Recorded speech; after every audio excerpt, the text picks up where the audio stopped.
We've established that the proof of success is that you take benefit from the training. Ramadan was training. If we don't take benefit by taking something beneficial from that training for the rest of our journey throughout the year, then the training perhaps was not as successful as it should have been. Hadith said that someone who has received Ramadan and was able to fast and be alive during the month of Ramadan, but Allah did not forgive their sins, then they are a very unfortunate person. What happens is, as shayateen and the armies of shaitan come back and find a servant of Allah become more practicing, more righteous, more consistent, there will be more effort to try and destroy the wealth, the monument of ibadah that you have built in the blessed month of Ramadan. Out of all of the distractions and out of all of the avenues with which shaitan makes people weak and the things that make our ibadah destroyed and go away, one of the most powerful weapons of shaitan and the weaknesses that human beings have is addictions. Addictions. When you're addicted to something, generally addictions imply and mean is something negative, of course. And so addictions, first of all, let's define it. Addiction is the repeated involvement with a substance or an activity. Not all addictions are to do with a particular substance. A particular activity, an action, may become a form of addiction. Addiction is the repeated involvement with a substance or activity despite the substantial harm it now causes. We know it's harmful, but we'll carry on doing it because we can't help ourselves, or we think that we can't help ourselves, because that involvement was and may continue to be pleasurable or valuable. Addictions are of many, many different types. Of them is alcohol, of them is drugs, of them is smoking, of them is compulsive eating. Always eating is also a type of addiction. Bulimia, anorexia also, not eating, excessively not eating, is another type of addiction. Sugar, caffeine, self-harm, tobacco, with that includes jarda and pan, mobiles, social media, movies, graphic content, adult sites, gaming, music. These are all forms of addictions. There are many, many more types of addictions, but ultimately something harms you. You become so used to it, so in love with it, that you think you cannot stop yourself, but it's actually bad for you. So when shaitan is able to make us addicted to something, we say shaitan, but ultimately it's also your decision. You have free will to choose or refuse. Then that becomes a form of weakness. And so now you've abstained from that for a whole month.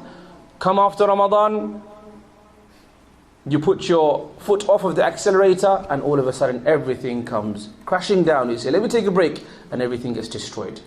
Because then that same addiction is used by your enemy to say, oh, you haven't really changed much. Oh, you're still the same you. What's the point of praying if you go and do this bad habit?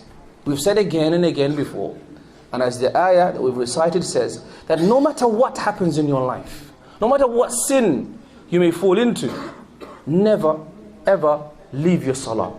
As strange as it may sound, even if you have committed the most vilest of crimes, then you remember, I haven't prayed my dhuhr, or my isha, or my fajr. Wallahi, go and prepare yourself, clean yourself, pray your salah, and the crime is still there, but you have now started to correct your way. Salah, don't leave it. If you're an alcoholic, don't leave salah. If you're someone that's addicted to bad sights, bad habits, bad addictions, bad substances, do not leave your salah, because salah is that string, the connection between you and your creator. If you leave that, then you've lost hope, or you're trying to, or you're about to lose hope. A sister may be involved in many different habits. She may not even wear her headscarf properly, but you must still pray. That's a crime separate, but the salah is still there. And so the Quran is telling us, and the prophetic message in the Sharia is very clear on this, that addictions and shaitanic distractions can take place, but there's a reason for it. Allah says in Surah Al-Zukhruf, وَمَنْ يَعْشُ عَنْ ذِكْرِ الرَّحْمَنِ, if you turn away from the constant remembrance of Allah, dhikri ar-Rahman, remembrance, being conscious of Allah. You know, taqwa is supposed to make you more conscious, aware of Allah, fearful of Allah. If you now turn away because of laziness from that, then shaitan gets an open window. وَمَنْ يَعْشُ عَنْ ذِكْرِ الرَّحْمَنِ نُقَيِّضْ لَهُ شَيْطَانًا. Allah will allocate for you, associate with you a shaitan who becomes your now best friend.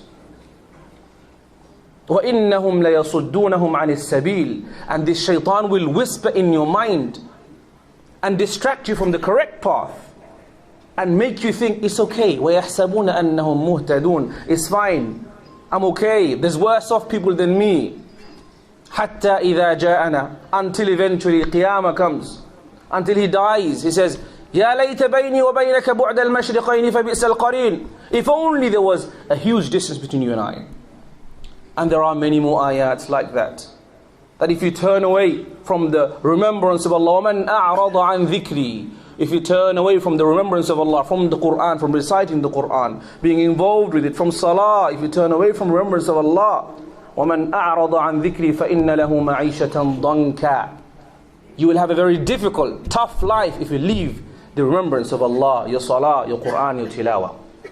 See, what happens is we are creatures of multi-layered realms of existence. We have the physical, yes. We have the psychological, our brain. And we have the spiritual.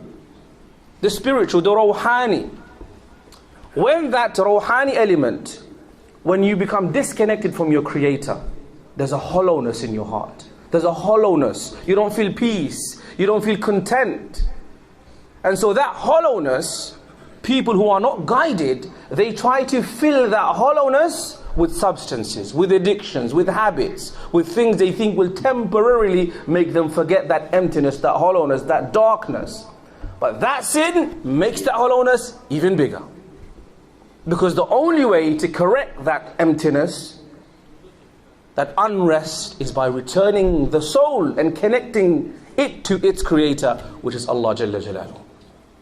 أَلَا بِذِكْرِ اللَّهِ تَطْمَئِنُّ الْقُلُوبُ. With the remembrance of Allah, you will find peace, not through drinking alcohol, or smoking weed, or going to a particular website, or having laughing gas.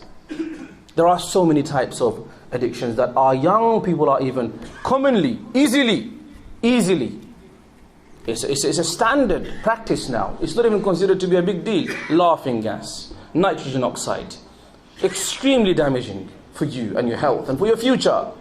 Vaping has become a huge issue now. You have kids in even primary school maybe, but definitely in secondary school. I had one mother coming to me on the day after Eid. She was desperate. She cried. She said, Shaykh, I need to speak to you. I said, I'm with another person.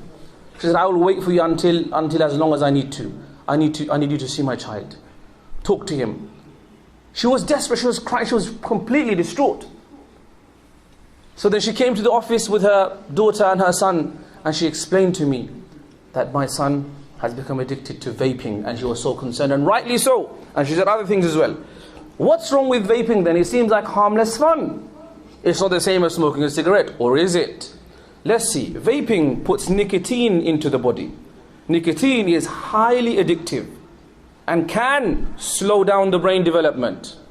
Nicotine can slow down the brain development in teens and affect your memory also if you're a teenager.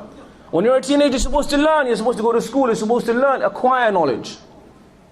It can also affect negatively your concentration, learning, self-control, attention. Your attention span will become shortened because of vaping.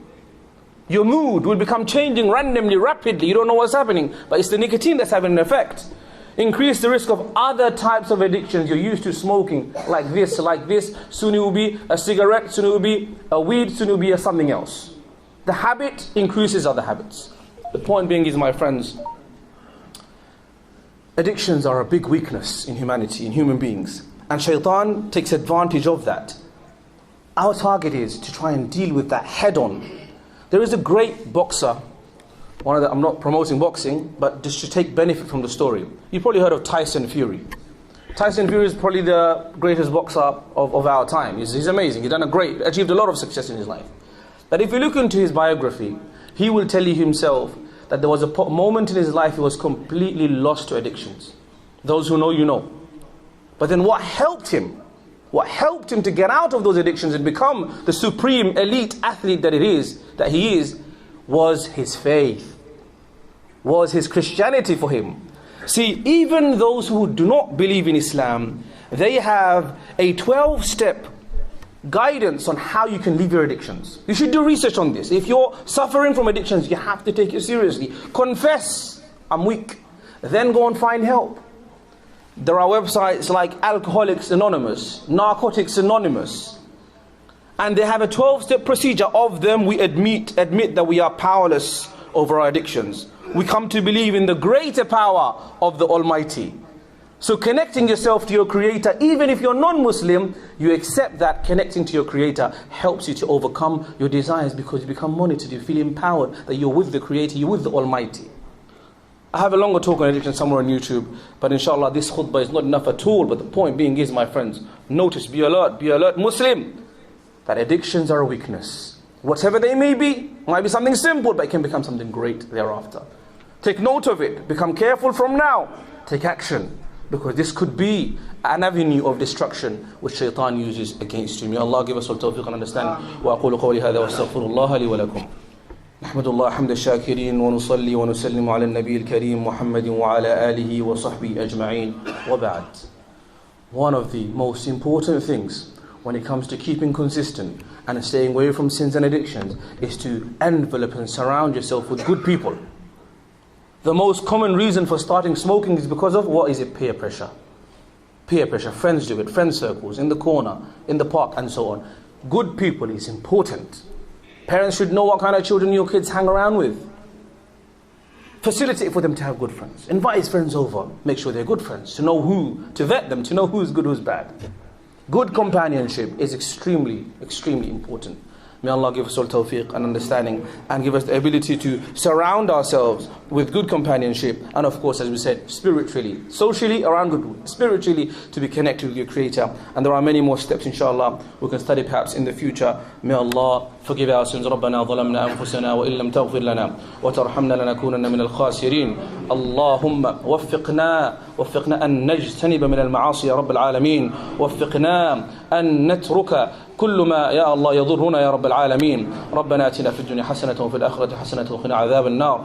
اللهم أيد الإسلام والمسلمين وأعز إسلامنا وانصر المسلمين، واهدنا واهد شبابنا واهد نساءنا واهدنا جميعا يا رب العالمين. اللهم اهدنا واهد بنا واجعلنا سببا لمن اهتدى يا رب العالمين.